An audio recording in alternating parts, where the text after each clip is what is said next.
Bismillahirrahmanirrahim. Assalamualaikum warahmatullahi wabarakatuh. Untuk video pembelajaran kita kali ini, saya akan menyampaikan materi ketiga kita yang berkaitan dengan sumber-sumber hukum dalam Islam atau sumber-sumber pokok ajaran Islam. Nah, secara garis besar, untuk memetakan sumber-sumber ajaran dalam Islam itu sebenarnya terbagi dua. Ada sumber hukum atau sumber ajaran yang disepakati keotentikannya oleh para ulama sebagai sumber hukum. Kemudian ada juga sumber hukum yang masih diperselisihkan oleh para ulama tentang keabsahannya, keotentikannya sebagai sumber hukum. Namun maksud dari kata diperselisihkan di sini, ada ulama yang menggunakan sumber-sumber ajaran tersebut sebagai bahan atau metode dalam berijtihad, dan ada pula ulama yang tidak menggunakannya. Makanya istilah yang digunakan itu adalah sumber hukum Islam yang masih diperselisihkan kedudukannya sebagai sumber hukum. Nah, untuk pembahasan kita kali ini,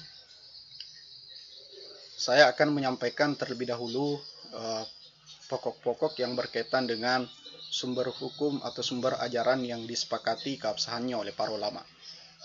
Nah, baiklah, saya akan jelaskan satu persatu. Sumber hukum yang disepakati keabsahannya oleh para ulama itu terbagi ke dalam tiga macam sumber. Yang pertama adalah Al-Quran, yang kedua Sunnah atau hadis Nabi, yang ketiga adalah metode ijtihad yang dikembangkan oleh para ulama kita. Saya akan jelaskan satu persatu, mulai dari Al-Quran. Al-Quran secara bahasa itu diartikan sebagai bacaan atau yang dibaca. Secara istilah syariat, ma huwal Quran? Al-Quranu huwal mu'jiz. Al-Quranu adalah kalam Allah, kalamullah munazzalu ala nabiyhi Muhammadin sallallahu alaihi wasallam, al-mu'jizi al-muta'abbadu bitilawatihi, al-manqulu bitawaturi, al-maktubu fil masahifi min awwali suratil Fatihah ila suratin Nas.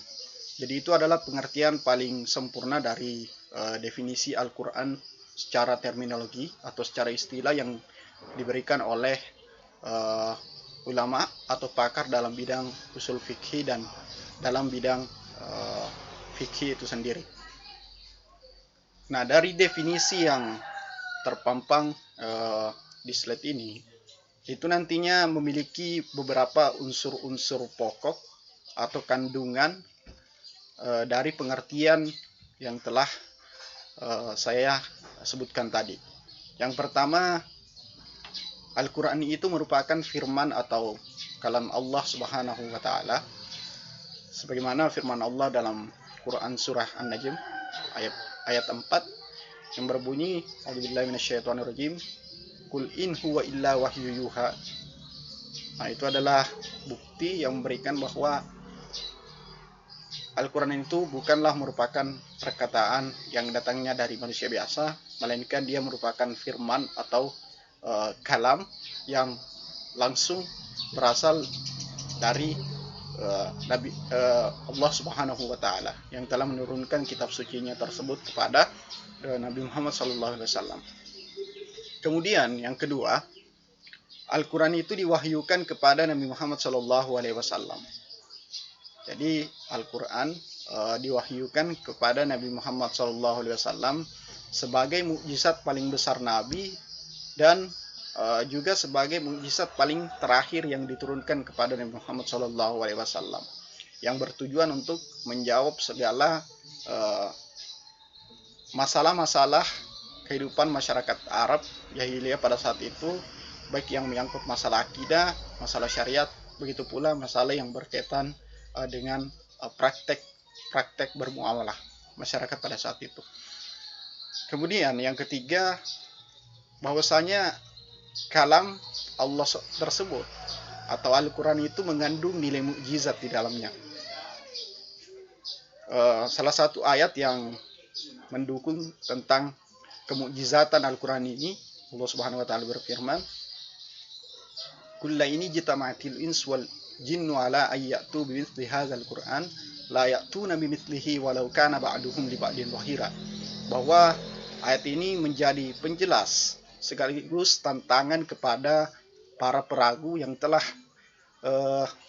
mempertanyakan kebenaran isi dari kandungan-kandungan Al-Quran yang bersifat mukjizat itu. Makanya Allah Subhanahu wa taala sendiri menjawab dalam firman-Nya, kemudian membuktikan sendiri bahwa walaupun bangsa jin dan manusia itu bersatu untuk membuat yang semisal atau yang serupa dengan Al-Quran, layak tu nabi bitbihi, mereka tidak akan mampu untuk membuat yang serupa dengan Al-Quran ini, walau kana ba'duhum li ba'din wahira, walaupun sebahagian dari mereka menjadi pembantu bagi sebahagian yang lain. Kemudian unsur pokok yang keempat, bahwasanya Al-Quran itu diriwayatkan dengan jalan mutawatir atau dengan kata lain berkesinambungan. Maksud dari kata mutawatir di sini, mutawatir itu bisa kita definisikan bahwa struktur periwayatan ayat-ayat yang terdapat dalam Al-Quran itu diriwayatkan oleh orang banyak, yang mana dari banyaknya orang itu tidak akan mungkin bersepakat untuk berdusta tentang kebenaran atau isi kandungan dari ayat-ayat Al-Quran. Makanya Allah Subhanahu wa taala berfirman, "Inna nahnu nazzalna adz-dzikr wa inna lahu lahafizun." Bahwa sungguhnya kami yang telah menurunkan Al-Quran ini, adz-dzikr itu merupakan nama lain daripada Al-Quran, wa inna lahu lahafizun, dan sesungguhnya kami pula yang akan menjaga kandungan-kandungan atau isi yang terdapat di dalamnya. Ini merupakan bukti kesucian dan kemurnian dari ayat-ayat Al-Quran. Kemudian al-muta'abbadu bitilawatihi, yang mana membacanya itu dipandang sebagai ibadah. Ini sesuai dengan hadis Nabi yang mengatakan bahwa alif lam mim itu bukanlah merupakan satu huruf, tapi alifnya satu huruf, lamnya satu huruf, kemudian mimnya itu satu huruf, dan masing-masing di antara huruf tersebut bernilai 10 lipat kebaikan di dalamnya. Ini adalah karena Al-Quran itu adalah mengandung nilai mukjizat di dalamnya. Makanya ketika kita membaca Al-Quran itu, di samping kita mengamalkan sunnah-sunnah Rasul, sunnah yang telah diajarkan Nabi Muhammad SAW, juga kita akan mendapatkan nilai pahala dari bacaan yang telah kita baca itu dari ayat-ayat Al-Quran, karena salah satu kemujizatan yang terkandung dalam Al-Quran itu adalah dipandang ibadah ketika kita membacanya. Itu yang kelima. Kemudian yang terakhir, bahwasanya Al-Quran itu diturunkan melalui perantaraan malaikat Jibril. Di sini perlu sebenarnya diluruskan bahwa dalam masa diturunkannya Al-Quran itu secara berangsur-angsur kepada Nabi Muhammad SAW, yang diklaim selama kurun waktu 22 tahun, 2 bulan, 22 hari, dan ada ulama yang membulatkan 22 tahun, 3 bulan, bahwasanya yang berangsur-angsur itu sebenarnya diturunkan dari langit dunia, kemudian melalui perantaraan malaikat Jibril diturunkanlah atau diterimalah oleh Nabi Muhammad SAW sebagai wahyu yang dikenal dengan istilah Al-Quran. Namun proses diturunkannya Al-Quran itu tidak bisa kita salahkan kalau ada orang yang atau ulama yang memberikan definisi bahwa Al-Quran itu diturunkan secara sekaligus, karena proses penurunan firman Allah itu dalam bentuk Al-Quran diturunkan ke langit dunia itu secara sekaligus.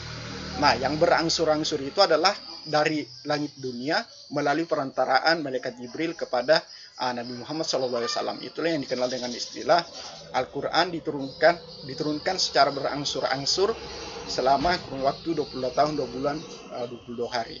Nah itu teman-teman sekalian, penting untuk kita pahami agar tidak menimbulkan pemahaman yang keliru tentang proses diturunkannya Al-Quran itu kepada Nabi besar Muhammad SAW. Itu saya kira pokok-pokok terpenting yang patut untuk teman-teman pahami terkait dengan sumber ajaran Islam kita yang pertama tadi, yaitu Al-Quran. Kemudian sumber ajaran Islam kita yang kedua adalah Al-Hadis atau As-Sunnah. Walaupun sebahagian ulama membedakan pengertian dari kata hadis dan sunnah ini, karena sunnah itu dipandang sebagai sesuatu yang sifatnya lebih umum daripada hadis. Karena kenapa? Sunnah itu berkaitan dengan seluruh aktivitas kehidupan Nabi sebelum dan setelah dia diangkat menjadi Rasul. Nah, makanya kita perlu spesifikkan, menyamakan persepsi tentang pengertian hadis yang akan kita bahas di sini. Hadis yang dimaksud yaitu maudhifa atau maja'an Nabi sallallahu alaihi wasallam sawa'un kana qaulan au fi'lan au takriran. Itu adalah pengertian hadis secara istilah. Tetapi secara bahasa di situ diartikan sebagai sesuatu yang baru, lawan dari sesuatu yang lama atau qadim.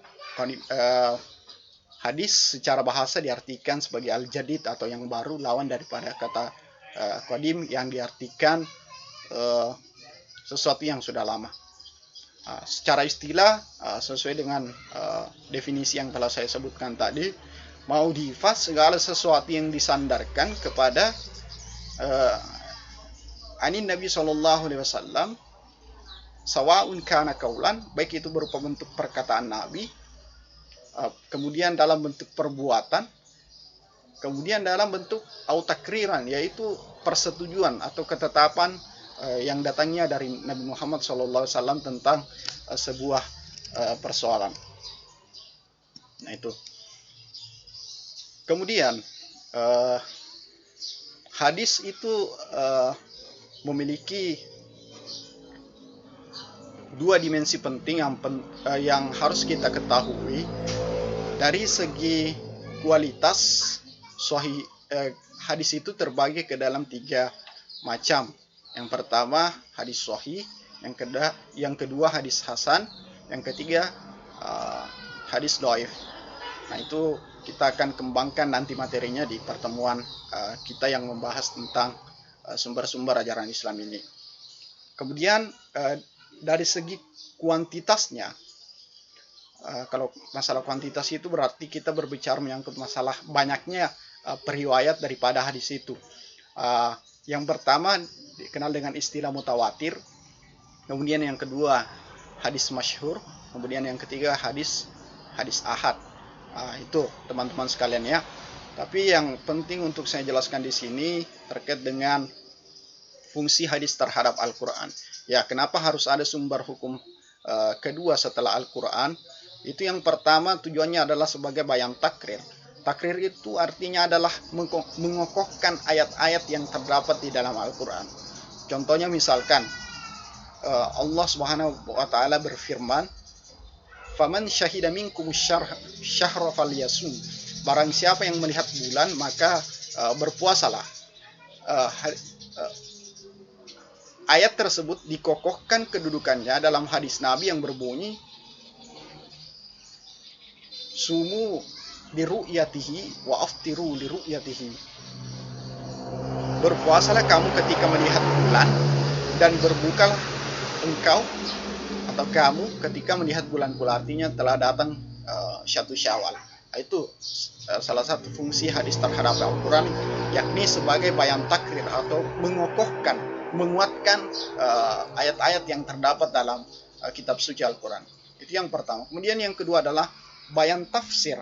Tafsir itu artinya adalah menjelaskan. Kalau takwil artinya memalingkan. Apanya yang dipalingkan? Makna dari ayat tersebut yang dipalingkan. Dari tekstual menjadi makna yang kontekstual. Bayan tafsir adalah menjelaskan. Misalkan banyak sekali ayat-ayat dalam Al-Quran yang menjelaskan tentang kewajiban untuk mendirikan sholat, tetapi tidak ada satupun ayat yang memberikan secara rinci bagaimana tata cara kita melakukan sholat, berapa rakaat yang harus kita lakukan, dan seperti apa gerakan-gerakan yang harus dimunculkan dalam ibadah sholat tersebut. Makanya Nabi menjelaskan atau mentafsirkan dalam hadisnya yang berbunyi, sholatlah engkau sebagaimana engkau melihat saya mengerjakan sholat. Shallu kama ra'aitumuni usolli. Jadi tata cara Nabi melakukan sholat mulai dari takbiratul ihram sampai pada memberi salam yang ke kanan dan yang ke kiri itu wajib untuk kita ikuti, karena rincian tentang tata cara sholat Nabi, bagaimana Nabi melakukan ibadah sholat dan seperti apa gerakan-gerakan yang harus dimunculkan itu telah dicontohkan oleh Nabi dan diriwayatkan oleh sahabat-sahabatnya, kemudian sampailah kepada kita sekarang ini. Nah itu teman-teman sekalian. Kemudian yang ketiga adalah bayan taksis. Taksis itu artinya adalah mengkhususkan atau mengecualikan. Misalkan ada ayat yang berbunyi yang artinya bahwa telah diharamkan semua macam bangkai dan darah. Di sini kan ayat itu berlaku secara global atau berlaku secara umum, tidak dikecualikan darah atau bangkai tertentu. Makanya hadis Nabi datang untuk mentahsis. Taksisul am artinya mengkhususkan keumuman lafaz-lafaz yang terdapat dalam Al-Quran. Makanya hadis Nabi yang artinya mengatakan bahwa telah dihalalkan bagi kalian untuk memakan dua macam bangkai, yaitu bangkai ikan dan belalang, kemudian dua macam darah, yaitu hati dan limpa. Nah itu teman-teman sekalian yang wajib untuk teman-teman pahami terkait dengan fungsi hadis terhadap Al-Quran. Kemudian sumber hukum kita yang ketiga di sini adalah ijtihad. Ijtihad itu adalah mencurahkan segala kesanggupan dari seorang ahli ijtihad atau mujtahid, ahli fikih, untuk memperoleh pengertian terhadap hukum-hukum syara atau hukum-hukum yang bersumber dari Al-Quran dan Sunnah Nabi Muhammad SAW. Di sini banyak sekali ayat-ayat yang mendukung tentang kedudukan atau kebolehan ijtihad dalam menemukan hukum, merumuskan hukum-hukum baru yang tidak terdapat secara rinci penjelasannya di dalam Al-Quran dan tidak diketemukan hukum tersebut atau persoalan tersebut pada masa Nabi Muhammad SAW masih hidup. Karena ketika Nabi masih hidup, tentunya ijtihad itu tidak bisa dimunculkan begitu saja, karena persoalan-persoalan yang muncul di tengah-tengah masyarakat Arab pada saat itu akan langsung terjawab atau dijawab oleh petunjuk yang bersumber dari wahyu Al-Quran ataukah hadis yang ditetapkan atau dikeluarkan oleh Nabi Muhammad SAW. Nah itu teman-teman sekalian, saya kira materi-materi terpenting kita. Tetapi saya harap nantinya pengembangan dari ijtihad ini itu bisa kita kembangkan lebih jauh, khususnya yang menyangkut tentang pembahasan kias. Kias itu adalah salah satu sumber hukum dalam Islam yang masuk ke dalam materi ijtihad yang penting untuk kita ketahui, karena pada umumnya ulama menggunakan metode kias ini sebagai sumber penetapan dalam istinbat hukum yang dilakukan oleh para ulama. Kemudian yang kedua ada yang dikenal dengan istilah ijma. Ijma itu merupakan persepakatan semua ahli ijtihad umat Muhammad dari masa ke masa tentang sebuah persoalan yang tidak diketemukan pada masa Nabi Muhammad SAW masih hidup. Jadi ada catatan penting di sini bahwasanya ijma itu tidak akan mungkin dapat terlaksana ketika Nabi masih hidup, karena syarat berlakunya sebuah ijma atau kapan ijma itu bisa kita lakukan atau ulama lakukan, yaitu ketika Nabi Muhammad SAW atau Rasulullah telah meninggal dunia. Jadi tidak ada ijma ketika Nabi atau Rasul masih hidup. Nah, itu teman-teman sekalian. Nah, di sini juga ada syarat-syarat umum untuk menjadi seorang mujtahid. Makanya tidak semua orang memiliki kompetensi untuk melakukan ijtihad, karena ada syarat-syarat yang mutlak harus dipenuhi, yang tampaknya kalau teman-teman baca dari slide ini itu syarat-syaratnya sangat rumit. Contohnya, dia harus mengetahui tafsir daripada Al-Quran, kemudian mengetahui daripada asbabun nusul dari Al-Quran itu sendiri, mengetahui nasi dan mansu. Nasi dan mansu itu artinya adalah penghapusan hukum, ya, mana hukum yang dihapus dan mana hukum yang menghapus hukum tersebut. Nanti kita kembangkan ya dalam pertemuan berikutnya. Kemudian mengetahui asbabul wurud. Asbabul wurud itu artinya adalah periwayatan hadis itu sendiri, ya, bagaimana hadis itu dikeluarkan oleh Rasulullah Muhammad SAW. Kemudian harus mengetahui kaidah-kaidah bahasa Arab, harus mengetahui ilmu usul fikih sebagai filsafat, pondasi metodologi filsafat dalam Islam. Kemudian harus mengetahui kaidah-kaidah tasyri yang bertujuan untuk mengetahui sejarah perjalanan pengembangan hukum Islam, mulai dari masa pengembangannya sampai pada masa kejayaannya, hingga muncul term tentang ijtihad. Kemudian yang terakhir harus memiliki sifat adil dan takwa.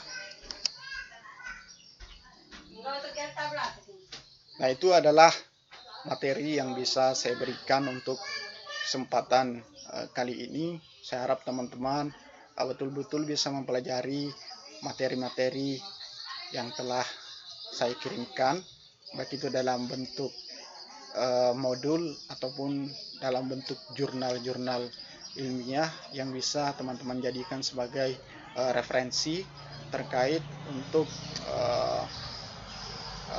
melatih pemahaman teman-teman sekalian untuk menguasai setiap materi-materi inti yang telah dan akan saya berikan. Begitu pula penguasaan terhadap materi inti kita pada kesempatan kali ini. Oke, mungkin itu saja yang ingin saya sampaikan pada video pembelajaran kali ini. Lebih dan kurangnya mohon dimaafkan. Sampai ketemu pada pertemuan besok pagi insyaallah. Saya akhiri dengan ucapan minallahi musta'an wal itiklan. Wassalamualaikum warahmatullahi wabarakatuh.